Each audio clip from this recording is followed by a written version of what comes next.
This is how this film was pitched to distributors, though. He pitched Trap as the Silence of the Lambs set at a Taylor Swift concert. A bullshit? A bullshit? A bullshit. What? What fucking part of this feels Silence of the... Okay, you know what? Like Will Smith said to Chris Rock, keep the Silence of the Lambs out of your motherfucking mouth, okay? Like, people need to stop referencing films as the Silence of the Lambs unless they can reach that very, very high bar.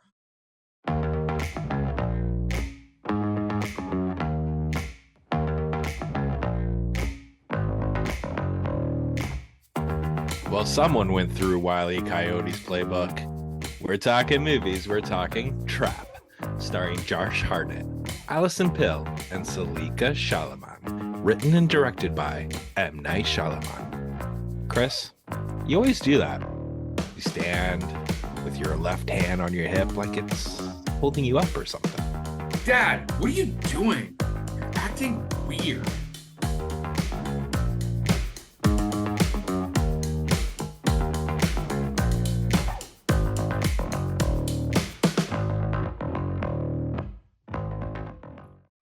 Hey everybody, and welcome to this week's episode of How'd You Like That Movie? We're going to be talking about M. Night Shyamalan's new film, Trap, or one of his new films, or one of the collection of new films he's got out, whatever.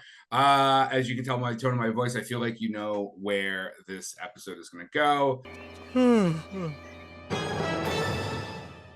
What a twist! But tune in, because what I'm about to say is going to be much more interesting than the film we're talking about. Scott, take us away. Yeah, so elevator pitch pretty much of this movie is just giant concert becomes a trap to a snare an elusive serial killer. Is that the plug? Like, that's the, not the log line, but like the pitch line? I'm gonna assume so. It's actually based on a real event in that happened in 1985. Well, the concept sort of. Yeah. The concept, it was called Operation Flagship, where back in December 15th, 1985, it was organized by the U.S. Marshals and Metropolitan Police in D.C. to lure wanted fugitives to the Washington Convention Center under the pretense that there was free tickets to a concert. Okay, but it resulted. Go ahead. I was gonna say it resulted in 101 arrests and one of the largest and most successful mass arrests of fugitives by law enforcement. Okay, but did you actually look into how that plays out? No. They're like, hey, come here, get some free tickets. This type of sting operation has been used in other law enforcement too, right? And you show up and you're like, hi, I'm here for my tickets. And they go, hi, you're under arrest.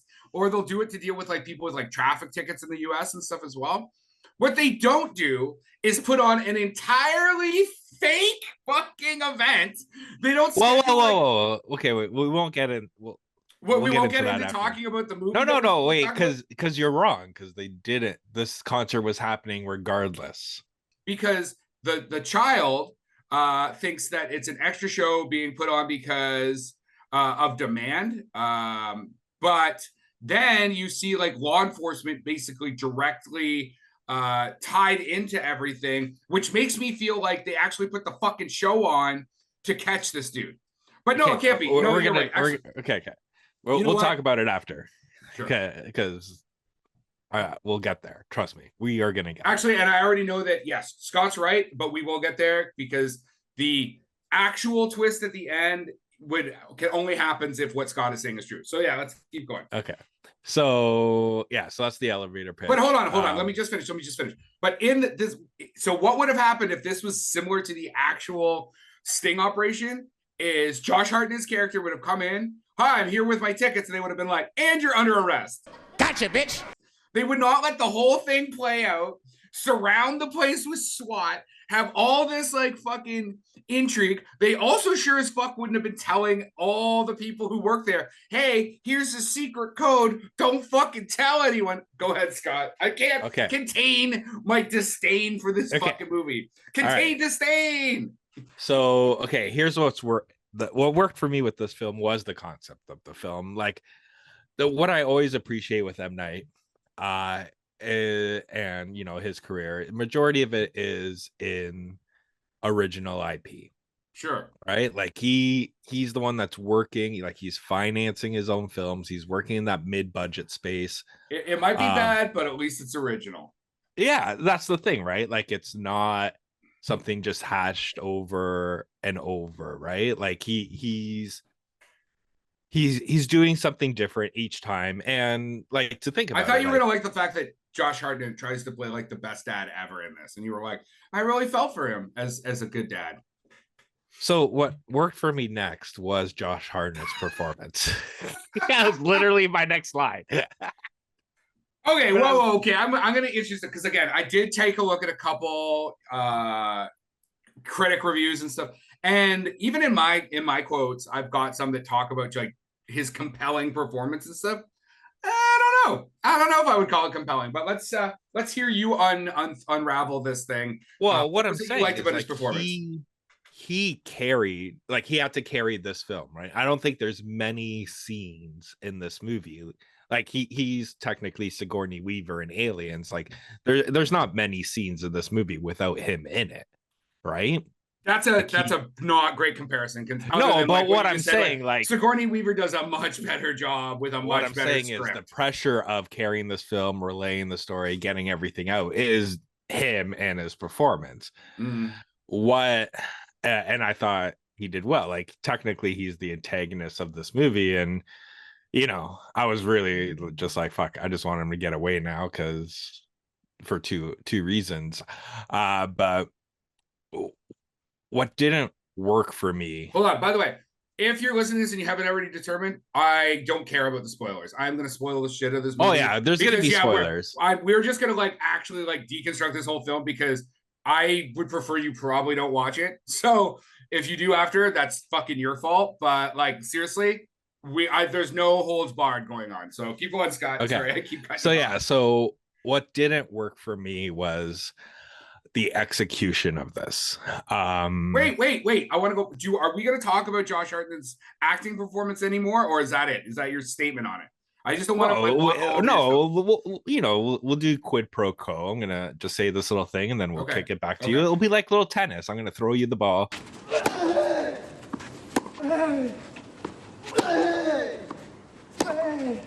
You say your thing, so I'm gonna cut you off, throw it back to me. I mean, and like it's the format of the podcast. and like tennis, the movie Challengers, directed by Luca Guadagnino, had the same cinematographer, which is Thai cinematographer Sayombo Makatipapram. Yeah, I fucking Yeah, just Google it. you Just should have Google the just cinematographer. yeah, you should have just left it at they have the same one. They have the same deal, But yeah. yeah, it was a good segue at one point. But here, what didn't work for me, like I said, was the execution. Because yeah, like midway through Act 2, this thing completely falls apart, and especially in Act 3. Oh, So Act Three Chris, was awful. Like Act Three, I was like, can we just end the movie? Just end the movie. And it's only 105 minutes long. This thing could have maybe been 80. Like seriously, there were so many points where like just let this thing die the death it's trying to die. You know what I mean? I would ask Chris, how'd you like this movie? But again, Hey, that's kind of like what our podcast is called. yeah. If you notice, I've been doing it every time when it goes back to you, but you never listen. But yeah, so what fell apart is literally what you were saying. Um, Two things to me, like if this was like once the reveal technically at the end of Act 3, Just which say is the supposed fucking to be. reveal. Let's just talk about the reveal So because the twist is, how M. Night Shyamalan movies have a twist. So the twist is you find out it was his wife that actually started the trap. That yeah, who's she played by thought he Allison Phil, yeah, who's she thought from he was Toronto. having an affair, follows him, and then finds one of his safe houses that apparently nothing goes on, and it's just a table and a chair, she said, in that movie. And then she decides to leave a portion of the concert ticket that he bought there and then report it to the police. And that's where they got the idea that the serial killer would be at this concert. This is bullshit. I think going into one of his movies, like you're expecting the twist, right? Mm. You like, he's known for it, you're expecting it. Some are great, some fall flat. This one for me, and I don't know if it was reshoots or anything like that, but what I felt the twist was going to be was She the was in on serial the serial killers was the family. It wasn't just him. Yeah, I thought there was going to be something like that, especially when They're in the limo, yeah, right? even when Lady Raven was like in the bathroom and she's like, you got to know these things and da da da. I thought she was going to open it and the whole family was going to be standing there. That would have been cool. I mean, it wouldn't have saved the movie, but you would have been like, oh, you are fucked. Even still, like I thought the lead up to that act was in the limo, when all of a sudden she starts asking the daughter if she can go to the house, right? And then the daughter calls the mom, and then like, yes, she's like super excited on the phone, but it seemed like she was overly like playing it out, where it was like, mom, can this happen, like blah blah blah, right? And I'm like, pretty much I thought that was like the cue that the mom technically needed to fucking set up the kill room in the house, because she realized that Lady Raven was in on who the father was, right? But, okay, so the like, even just as you talk about that limo ride, I want you to imagine imagine Taylor Swift or Lady Gaga, like a big pop star, and some dude basically manages to like be like, I need to talk to you by yourself, and then we are going to basically threatens her with somebody else's life, like, if you don't help me, this other person's gonna die. So we're gonna leave in your limo, none of your security, none of your like management team, none of your fucking assistants, except for the fucking limo driver. We're gonna drive all by ourselves. Also, she showed up in her tour bus. You see her get off her tour bus, but now she's leaving in a limo. But like, just imagine Taylor Swift suddenly like being like, oh, I'm gonna go with these two random fucking strangers anywhere. Well, Anywhere. not only that, like, first, they're very clear that the limo was cleared. They said it 4 times. Yeah. Limo's cleared. The limo's cleared. They said it 4 times. I didn't want salmon. I said it 4 times. But second, also, yeah, hold on. Let's just the whole thing, whether like the fact that like Lady Raven is in on the fact that the police are looking for this person, the fact that they would allow a white guy who meets the exact possible descriptions leave and not fucking verify. Like the fact that Lady Raven is such a big, so again, she's such a big pop star that the police are like, oh, fuck it, it's all cool. Even when M. Night brings the dad and the daughter to go on stage, and they're like, oh, but they're with me. And the cops are standing there like, I don't know. And they're like, yeah, but they're with me. Oh, okay, cool. What? Fucking what? Yeah, like I said, like Act 2 is where it fell apart, and you kind of Act 2, Act 1, it falls apart. No, like getting there was fine, but once it's like, first of all, okay, so this is a major sting operation, but you don't have your cameras or your security or anything set up until the opening act of the show is gonna come on. So for whatever time this concert why would you happened, also even let the show go on? Like once it starts, like I guess they're checking what tickets or ticket stubs or whatever. Like once they feel like the show is going on, you're just like, bam, fucking stop the show. Everybody's getting checked out. That's it. Like we don't. Well, not only that, like it should be. It's not like I said, Act 3. It's like, okay, because he has the little earpiece, and they're like, okay, concert's almost over, so now we're just gonna have every male escorted to one section, let women and children out first, and we're just gonna like interview every male that's in this. And they said it was like 3,000 males or something like that. Why wasn't this done coming in? Well, I get the not coming in because like if you're in a lineup, it's sort of like a ride program, right? Like you need to get people. Sorry, that's a traffic stop for DUIs here in Canada. You need to make sure they get in. Like if you're in the line and all of a sudden you see a bunch of cops checking stuff, you might be like, "Oh, I left my phone at home," and you got to leave, right? So I get the whole like you got to get them in the trap. It's a trap.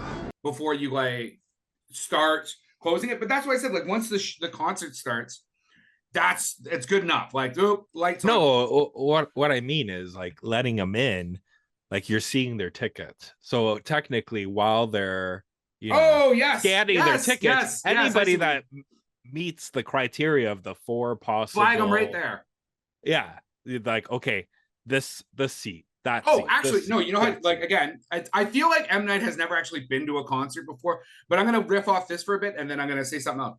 So you go through that first set of screening, right, where they pat you down, you check the tickets, and then, like you said, you're like anybody that meets a certain description, you're like, oh, you just need to go over there. You can do that away from the primary ticket area, right? Yeah. So like again, people in line, they aren't seeing that. They just think it's like secondary. Because again, he starts noticing stuff right away. It wasn't like they were covert about it. That's what I'm saying. They're setting up the cameras while these people are walking in. They're blocking the entrance, like the exits, while everybody's coming in. You're like, that's what I'm saying. Like, I don't know what time this concert started at. Because it looked like an afternoon show, right? Well, I was gonna say it started in the day and ended in the day.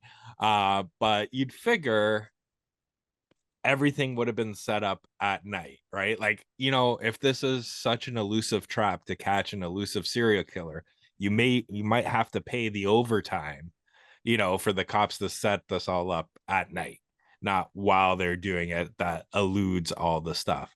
And then second, like you were saying, if you're telling every single employee that they apparently had like a mass meeting at this event to go through everything and give them codes,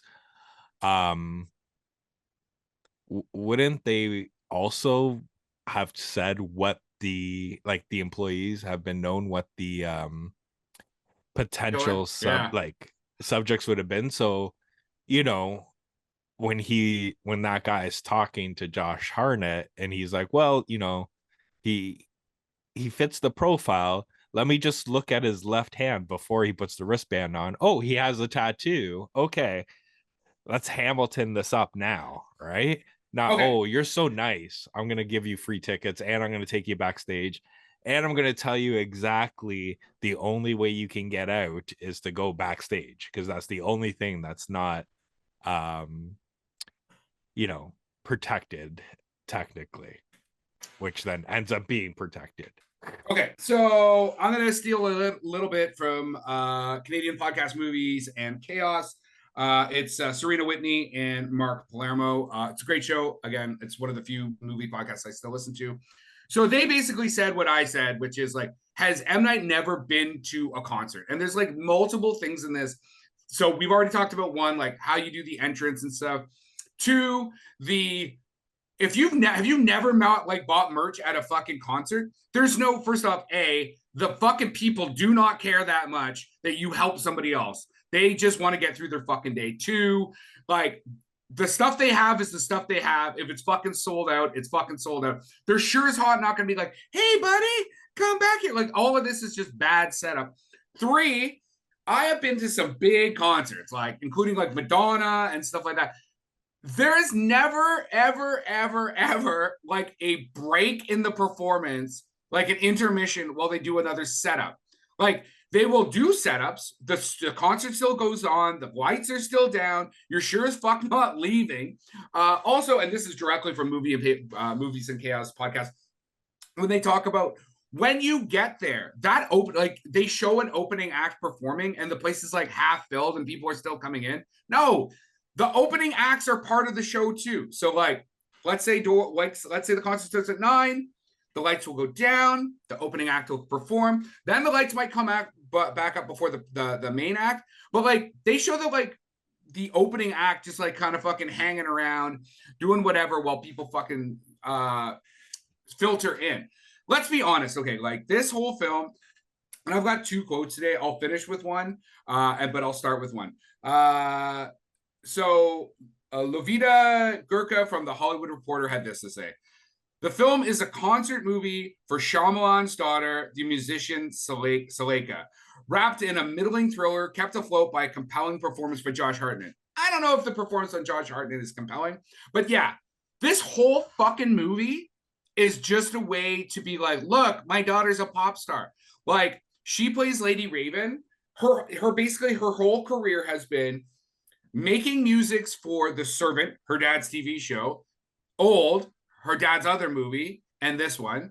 Her music videos are primarily directed by, her dad, and her other sister, who also now got to do her own fucking feature film that's out right now called The Watchers. Like, these Nepo motherfucking babies make the Cronenbergs look like people pulling themselves up by the fucking bootstraps. Like, it's disgusting the level of nepotism happening in this fucking film.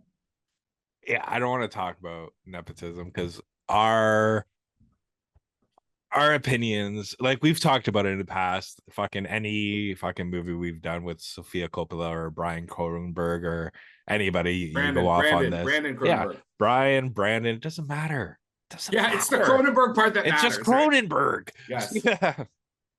But what I'm saying is, as a father, you have a daughter, right? Yes. And I told my daughter if she ever works on my set, she has to wear a shirt that says Nepo Baby. Okay. But even with that, but like I'm a father too. Like, you want the best for your children. So if you can help them, you're going to help them. To me, like, it's not one or the other. Like, he's still putting up, like, if he financed that Watcher movie, I'm pretty sure that Watcher movie made no money. So he lost on that. So it's a lesson learned. So he probably won't be putting up as much money next time, right? In which now he's like, okay, I helped you with one, go do the other, right? Same scenario with Sofia Coppola. Hey, she got fucking destroyed at Godfather Part 3, right? Destroyed. Yeah, that was a long time ago, man. That was a long time ago. But that's the thing. She got destroyed. That I don't think she's ever been in front of the camera since. That was like 8 years ago, asshole. People don't forget. So imagine that. No, instead, right? American Zoetrope has produced every single one of her fucking movies. Okay. It's okay. So let's but here's the difference. Her movies have made money. Do you know how I know her movies have made money? Because we've never seen Godfather Part 4. The only time he makes a Godfather movie is when he's losing money. Well, we'll see after, was it Megatropolis or whatever? Yeah. That's all self-funded too. So that's the thing. If Godfather Part 4 comes out after, then he lost some money. But he only makes a Godfather movie. Well, he did, and again, I don't want to go too far down this fucking pathway, but didn't he just do a re-release of The Godfather Part 3 where he's like, I edited it better or some shit like that? No, it's his original idea, right? Like, because he wanted it to just be the death of Michael Corleone, right? Yeah. So it's his original thing without the studio. Same as Sylvester Stallone just did with Rocky fucking 4. Right. Well, not he just did. That was a couple of years ago where, he re-released Rocky with what his original intentions were. Okay. Anyway, back to Trap.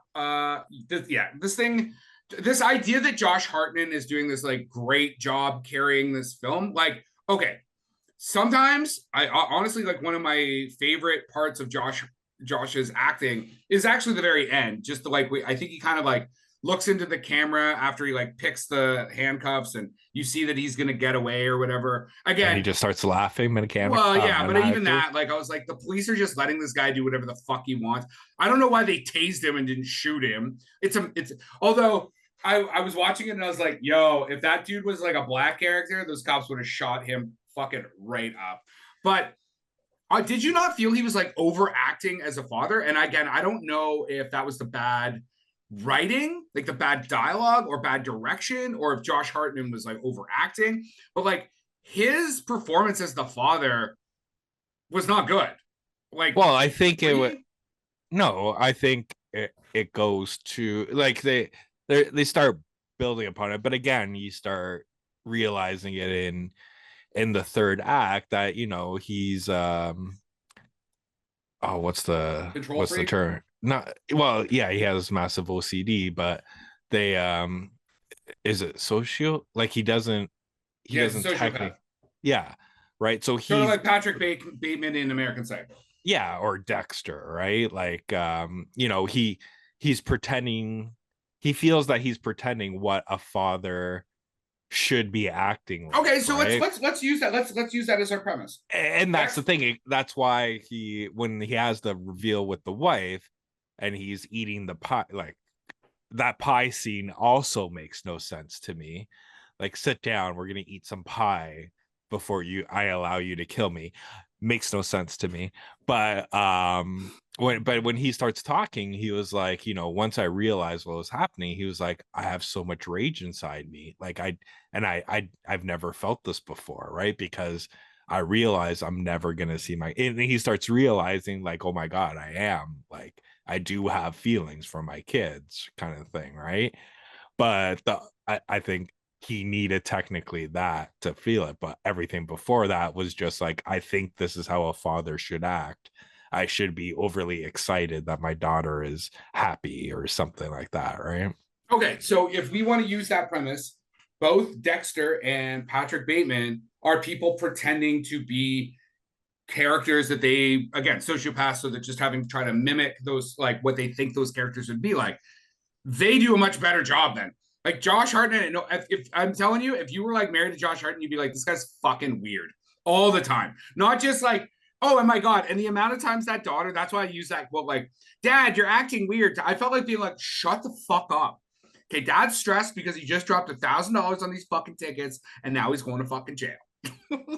And not to tell the random woman who always is outside at the exact same time he is, with I guess the daughters were Oh, fighting or fuck, that whatever. chick was annoying as fuck too, man. Like, I was anyway. just waiting for, like, oh, tell me he kept the fucking X-Acto knife and he's just gonna like stab this bitch right here. like to me, I was just like, I don't understand. Like, again, like in a concert, to run into somebody without knowing they're going is what, 1,000,000 to 1. Sure, it's Like random. I that. mean, I've had it happen, but I mean, because if you're, I mean, he has daughters of the same age and stuff like that. So just But what I'm running into her saying once, is, I could get sure. yeah, once. But then the second time he goes out, she's there, and it looks like it's in the exact same spot again. And you're like, especially while he's like, you know, going around trying to find his exit kind of thing. But also, like, when he finally gets backstage, just imagine you're now midway through this concert, and that's the time that the police are having their fucking meeting about this is what's going on. And they just let the random guy stand there in the back and listen. Like, how did the guy hosting this thing, like running this meeting, not see the guy that's not in uniform standing Come in the in, vent? like you said, Yeah, come in, like imagine, and then like, just stand there. And he's like, all right, now we know exactly what's going on. And then he's just like, oh, I'm just here for the coffee. And they're like, oh, okay. You should feel like, hey, let's pat this fucker down, right? okay. So as you've all heard, we've basically been like, this film doesn't make any sense and stuff. I want this. This is how this film was pitched to distributors, though. He pitched Trap as the Silence of the Lambs set at a Taylor Swift concert. A bullshit? A bullshit? A bullshit. What? What fucking part of this feels Silence of the? Okay, you know what? Like Will Smith said to Chris Rock, keep the Silence of the Lambs out of your motherfucking mouth, okay? Like, people need to stop referencing films as the Silence of the Lambs unless they can reach that very, very high bar. Long Legs did it. This movie did it. Like, just stop. Stop. As soon as I saw the Sky Dome where Roger Center, I was like, oh, it's almost like I was like, oh, This, you know what it actually felt like? It felt like a very big budget version of like CSI Toronto or something like that. Especially when they brought in the fucking profiler, who again is like not, it's not like an FBI SWAT task force or anything. She's like the boss. Again, go watch Silence of the Lambs and you'll see that the profilers in the FBI are there, but the people with the guns are the ones in fucking control. Like, again, it felt like a bad TV episode. And See, I was just thinking, I'm like, this is like sudden death with Jean-Claude Van Damme. Except there's no fucking killing. I'm like, there's no wasn't killing. he a firefighter too? Yeah, man. And he was French Canadian, so that's what I think he was French Canadian. That's what made it even more fucking awesome. Sense, right? Wasn't that also at the Rogers Center? Maybe, but it was a hockey match instead of a concert. That's it. But yeah, like, yo, you know they shot this fucking thing on 35 millimeter? Like, why would you shoot this on film? This thing, you might as well shot on your fucking iPhone. Like, why would you shoot this on a fucking film? They had to wait like 3 days because I guess I didn't realize we don't have any 35 millimeter labs left in Toronto, which is weird. I'm pretty sure we did, but I guess we don't. They had to send their fucking film every day, their rushes, to fucking Los Angeles to get them back. So they're just like burning up time in Toronto. I mean, maybe they were still shooting other scenes, or they must have been. But like, this movie has no business being shot on film. Yeah, like in terms of him, like maybe that's just his preference. That's what he likes. So I don't hear you fucking complaining about Oppenheimer fucking being shot on film, right? Like, fuck you. Yeah, right? but like, that's because Christopher Nolan has like. But if it's the director's preference, is it like he likes shoot? Maybe he just likes shooting on film. I just think it's a waste of money. Like in this situation, 100%. Like shitty thriller. Money. It is his money. Well, actually, you know what? It's kind of your money and my money too, because this thing was shot in Toronto and in Hamilton. The parts that were shot in Hamilton are they can have they qualify for very, very generous tax credits, both federal and provincial. So our money went to M. Night Shyamalan to bring down that $30 million. If that $30 million budget is like a hard money budget, like including tax credits and everything like that, that means that my tax dollars went back to Shyamalan to help make this fucking movie that he decided to shoot on 35 millimeter. God damn it! Wait, so does that mean I can go to him and ask for some where's some my points? tickets? I was just gonna say some points. Like technically, my tax money. Like, am I now an associate producer for this movie? Kind of. But on that note, on the money note, okay. Scott gave me an option of some movies. I chose incorrectly because I chose this movie and I had to pay $19.99 to rent this thing on like Apple or Amazon or some shit like that, or Prime. And I felt like I had just spent $1,000. Like it was like the whole time, all I wanted to do is the movie to end. And I couldn't not watch it, A, because I had to do a podcast on it, but B, because I had spent $20 whole.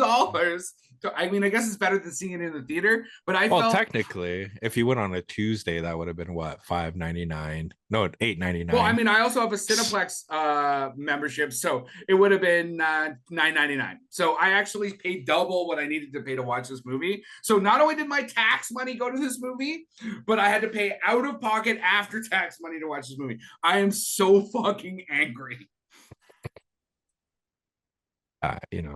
I just consider it a tax write-off now for when I do my taxes. I'll be like, I paid for this. Do you have anything else you want to say about the movie? I don't want to talk about this movie anymore. Like, no, I think you've done it. Do I recommend it? Whatever. Like if you're looking for something to do, like, it's all right, but just keep in mind that this thing is, you're gonna spend more time trying to figure out these plot holes than you are going to figure out, like, did I really enjoy this movie? Because I've literally been more enthralled with, I don't understand why these choices were made. Then, man, I really like this movie. Okay, so I'm going to finish this off. You got a running time of 105 minutes, $30 million budget. So far, it did 77 million at the box office. It is available for high dollar rent on streaming. It's got a 57 from the critics and 68% from the audience. This is what I have to say. Dan Jolene from Empire Magazine. Hartnett does his best, but director Shyamalan seems more interesting in trying to convince us of his daughter's pop star credentials. The other thing I would say is this podcast that you just watched or listened to is going to be more entertaining than this film.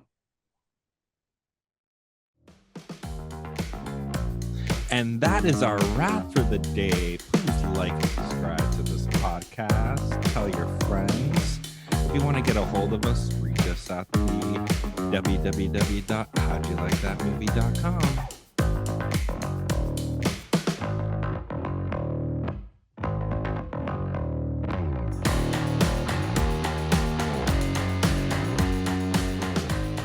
Yeah, train wreck of a fucking movie. I don't even know how you could even like suggest people watch it even on their streaming service. It's fucking stupid.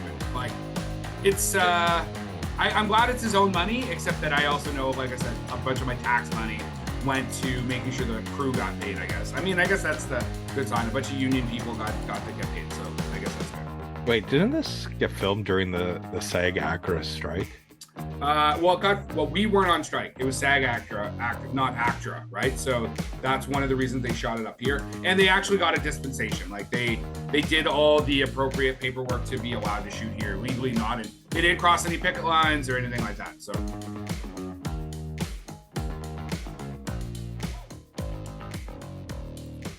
Production by Rod Shaver, Vader Monkey Productions.